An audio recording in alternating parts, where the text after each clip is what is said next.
আসসালামু আলাইকুম। আপনারা যারা এরকম ওয়ালপেপার সেভ করতে চাচ্ছেন একবারে লাইভ, তারা আমাকে একটু ফলো করুন।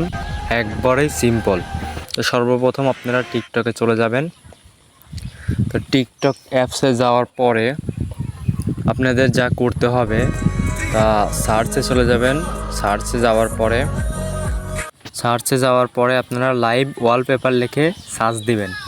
তো লাইভ ওয়ালপেপার লিখে সার্চ দেওয়ার পরে যা দেখাচ্ছি দেখেন, তো একটু সময় নেবে। তো দেখেন চলে আসছে। তো আমি টাচ করলাম। তো টাচ করার পরে আমার লোগোটি সামনে চলে আসবে। তো শেয়ার অপশন টাচ করবেন।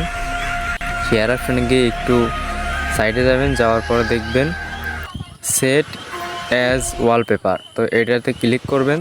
তো প্রথমেই আসবে না, তো একটা অ্যাপ্লিকেশন আসবে, ইনস্টল করবেন টিকটক ওয়ালপেপার লাইভ। তো এই